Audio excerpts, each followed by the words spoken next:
Ukijitambua, wewe ni nguvu inayojenga ulimwengu. Mwanamke ni zaidi ya jina na jinsia, ni chanzo cha uhai, ni shule ya kwanza ya binadamu, ni moyo unaobeba dunia hata pale unapoumia. Tangu zamani, wanawake wamebeba majukumu makubwa sana: kulea, kujenga familia, kuponya mioyo, na mara nyingi kubeba maumivu kimya kimya, huku bado akitoa upendo kwa wengine. Wanawake wengi wamefundishwa kuvumilia sana. Wamefundishwa kuweka kila kitu, kila mtu mbele yao: watoto, familia, mahusiano, hadi wakati mwingine wanasahau hata kujithamini wao wenyewe. Lakini ukweli ni huu: mwanamke si kiumbe cha kuvumilia maumivu pekee. Mwanamke ni kiumbe cha thamani, heshima, akili, nguvu na uzuri wa ndani. Ndani ya mwanamke kuna uwezo wa kujenga kizazi kizima. Ndani yake kuna sauti ya huruma inaweza kutuliza dunia iliyojaa vurugu. Ndani yake kuna nguvu ya kuponya majeraha ambayo wengine hawaoni.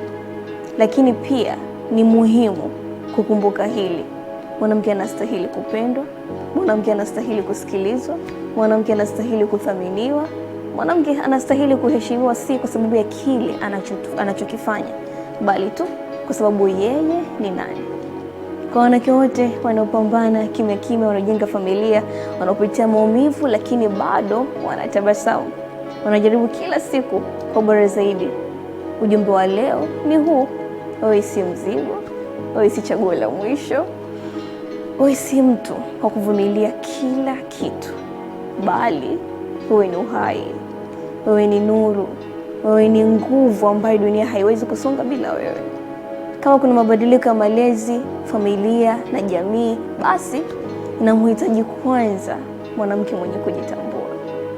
Na kwa wanaume na jamii kwa ujumla, kuthamini mwanamke si udhaifu, ni ustaarabu. Kumheshimu mwanamke ni kulinda msingi wa kizazi kijacho. Kwa kila mwanamke ambaye anasikia ujumbe huu wa leo, ni kuambia tu kwamba endelea kuwa sauti ya matumaini.